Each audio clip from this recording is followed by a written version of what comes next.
nga baby, nagkakabasit. Wan, nula na nabukbuka kon ti danom, ti ulo da nadalusan dan iti basol nga tawid. Ngem hangumanay nga madalusan da, lanaak ti ulo da, iti krisma ti panakay salakan, the oil of salvation. Amoy ti bagakdukan no lanaak ti ubing, uray dua ti alikuskus na. Diyak ipagpaga, naluko ka, ang ipagpaga. Kasi dito kami makinatay ti ubing nga dua ti alikuskus na ka, ikantay mo tinagan, nalukon to na ti ubing. Mate, tulukan, nagluko lang nga rodan, problema mo, right? Amo yung ibagag apo no lanaak day baby, kunak kalpasan tay kararag ti iglesia tayo, intun lanaak kunak kasjay, kukwa na kami apo Diyos. Kukwa na kami apo Diyos. Hang nga, no takay nga dabaka kunwang nagbentaan day di kwa, sinitenda ditoy, dati initial tinagan mo, tay bagbaga na kukwam day nga bakahan, kasjay met tilana ti bunyag, datayo nga nalanaan, iti krisma ti panakaisalakan, kukwa na tayo ni Apo Diyos. Napagkatawa kayo. Pinto tamagin ni Apo Diyos, anak nagpalinan ti asawam. Naitugot mo nilakay mo iti simpaan. Anak nagpalinan dagiti anak na intanek kuken ka. Tingamin, siyak ang pading awan asawa na ka. Sumakla ka Apo Diyos ko na to, Apo at toy, wan, nagserbi akang ka, awan takkel nga balay ko, awan ti kotsek akas na hinitis kaya, awan, wan, nga, sakroyot ka dagiti imak, dagiti ubing na pinunyaga. Gusto? At amin-amin tayo, accountable, responsible, iti sangwanan ni Apo Diyos. Narod, kita nga hang mapukaw nila kay mo, yung kasanutan ka, puro kayo magbabae, hindi kapilya, o mo natit, hindi kayo lamaring, hindi kita asawa yung matay. Hello, good morning, good morning. Nandito ako sa Bukid. And I'm here for this, itong yung tanawin na to. Here. Sunrise. Traditional, yung last day ko dito palagi sa probinsya. I always come to dito sa Bukid just to watch the sunrise.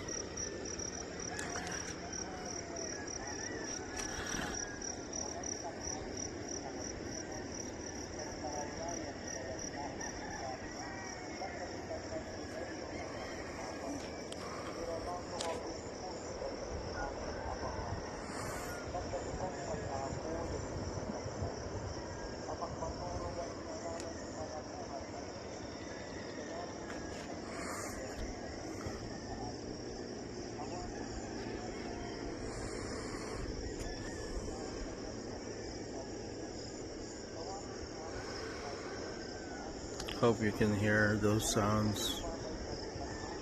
I can hear chicken,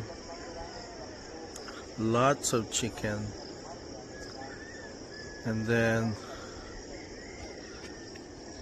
there's a Catholic church on that side. Meron silang simbang gabi, yung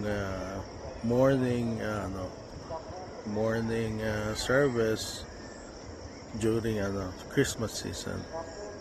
And nakikinig nga ako kanina ng sermon doon, and nakakatawa din yung sermon noong pare, but it's somehow talk to me then, and just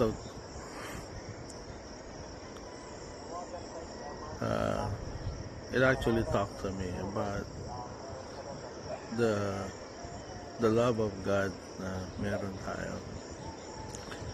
And then on that side then, you can actually hear yung waves, yung dagat, maririnig mo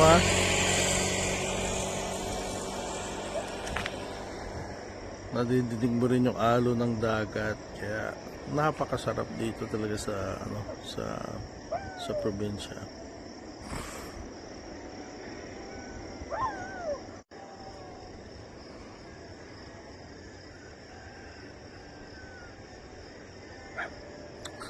Sun is almost out.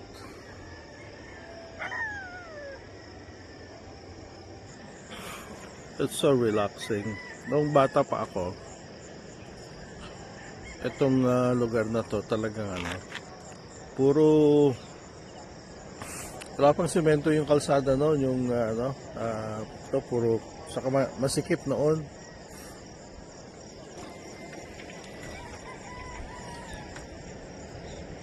Kaya pupunta ng bukid. Masikip noon, pero dahil nga dun sa yung tinatawag nilang farm to market road, ito yung ginawa nila para mas mabilis yung transportation ng mga farmers to the market. Sorry.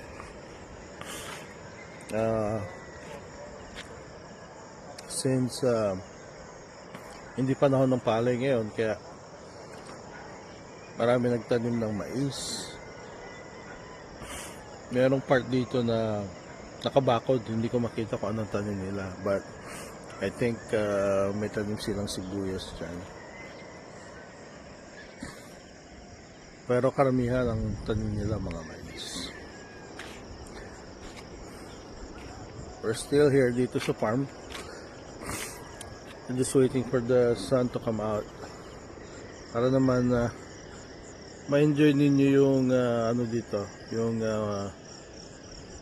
view dito sa pagsanahan. Kahit na malayo kayo, just watching this vlog, makita ninyo yung kakaiba ng pagsanahan kung saan kayo nakatira noon.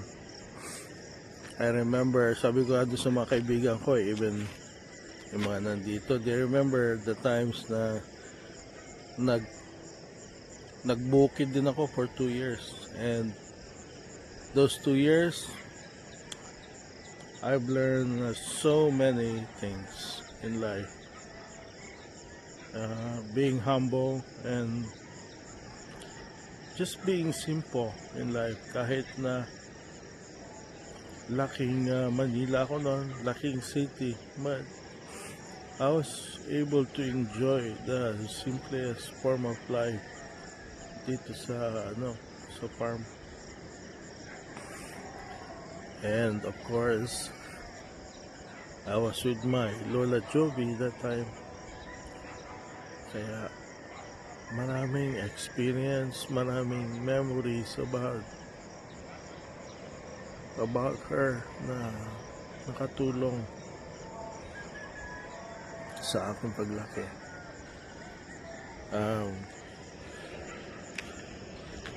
Or pagtanda, kasi hindi naman ako lumaki.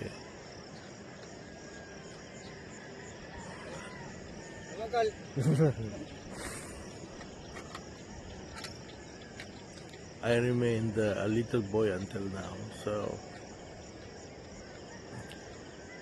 that little boy is still, masasabi ko na it's still here.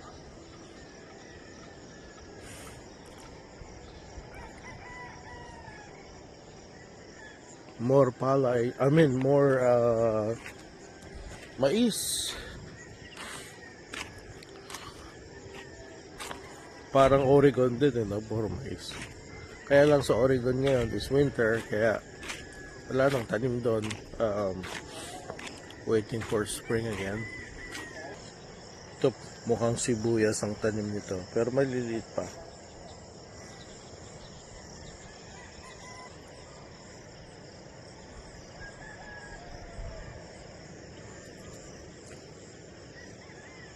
Malapit nang lumabas yung araw.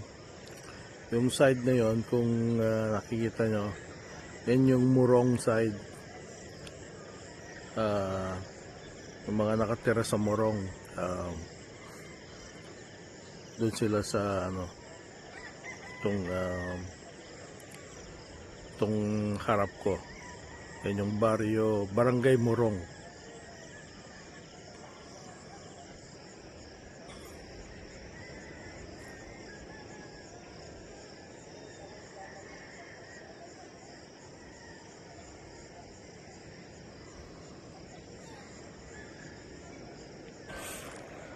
I think the church is done. Narinig ko na yung amen nila kanina. Amen. Doon pala kinukuha nila nanay yung yung mga yung kanta nila after eating. Kasi dito nakakatawa si nanay minsan nagpe-pray siya. Kasama niya yung mga best friend niya rin, mga tumutulong sa kanya. After she prays, kumakanta sila ng amen. Sabi ko, saan galing yun? But I think Nanay actually did touch a lot of people's lives here. People change and they're closer, they're opening up. Kaya I think this trip is really good. It's not like the last trip na maraming problema. Here, I think everything is starting to going back to normal. Mga relatives, mga kaibigan pupunta sa bahay. That's one thing I like here in the province dahil nga it's so yung relationship nga ng mga magkakapitbahay is very close, di ba? Pag may kailangan, nandiyan kagad yung tulong. Hindi katulad sa Amerika na kanya-kanya. Ewan ko lang sa area namin, kanya-kanya eh. Hindi mo nga kakilala yung mga neighborhood mo eh. But here, at least, you know your neighbors. Kaya, okay din. Session na kayo, bagong gising ako, hindi na ako naligo. Hindi na ako, dahil talagang plano ko pumunta dito sa Bukid. Ayan, lapit-lapit na. Hope you enjoyed the sunrise.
Yeah, wala pa rin yung araw.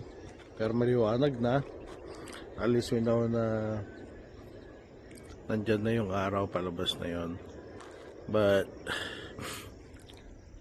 yung mga nanonood dyan siguro dahil nga wala namang ganitong panahon, wala na masyadong ulan eh. Kaya itong mga water pump na ito sa isa, dalawa, tatlo, pang-apat yata yung nandyan.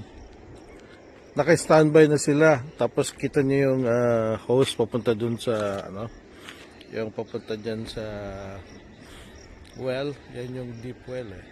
Naka-standby na sila kasi pag yung kailangan nila magpatubig, papaanda rin lang nila yung water pump para magpatubig.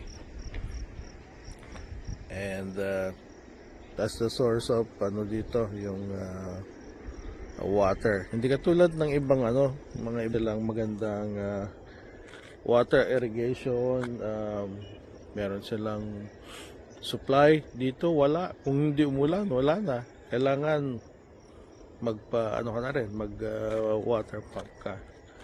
Kahit nga doon sa makita ninyo yan, daming mga water pump na naka standby. Mga yan, Ewan ko kung kanina yan. But, yan ang buhay probinsya. Kaya lang yung mga tao na wala namang kang gasolina, pambayad ng krudo, wala na. Mamamatay na lang yung mga halaman nila and wala na sila magawa.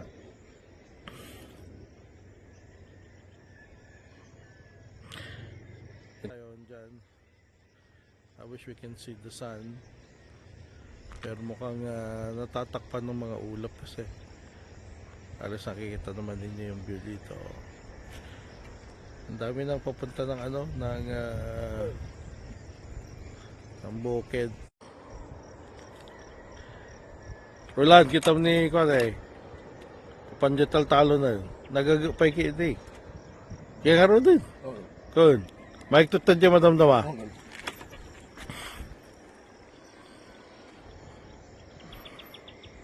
Dati, noong unang panahon, puro hindi mo maririnig. Makikita mo dito puro kalabaw, baka. Pero ngayon, wala akong makitang isang baka o kalabaw. Puro motor, bisikleta.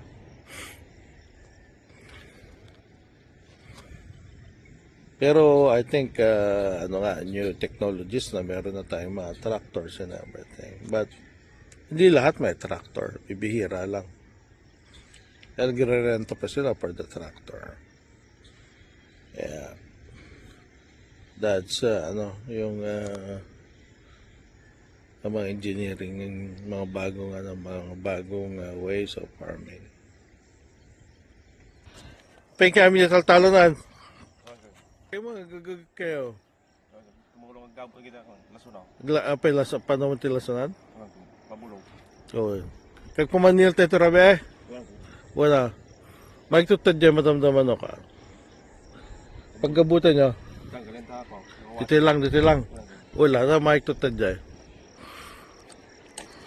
Anong hindi kita nakabakan ko? What? Sisipag ng mga kapatid ng bayaw ko yung mga yan.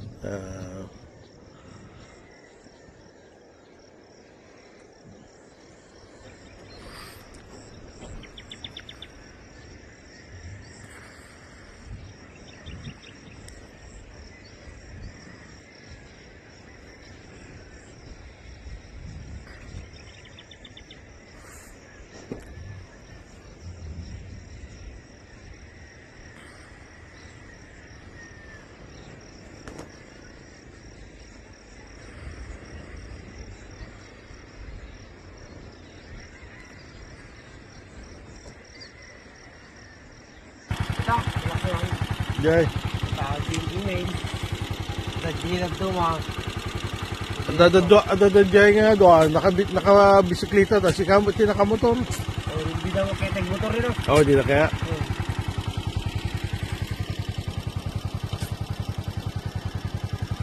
Ay ka nga ro din. Yung tatlong kapatid ni Rola nandiyan na sa nasa bukid na. Mag-harvest daw sila ng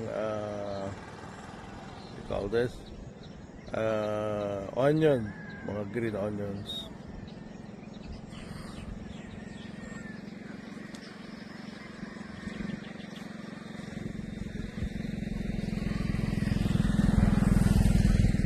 Lapit nang lumabas yung araw. Lapit na, konti na lang.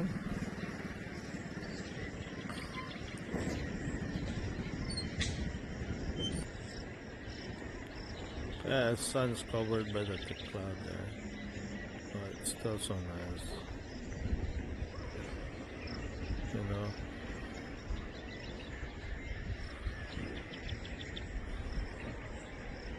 Just enjoying God's creation. Kasi sa Oregon wala namang ganito eh. Oh wow.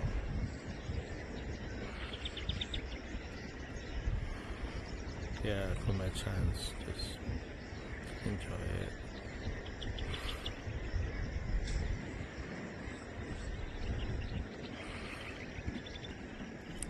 How I wish I have a tripod.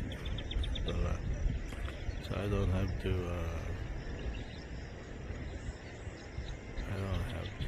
hold the camera so long. But it's okay. Oh yeah. Oh yeah.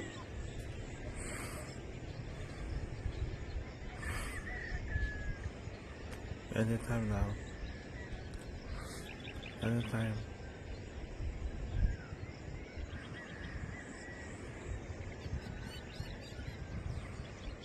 Anytime.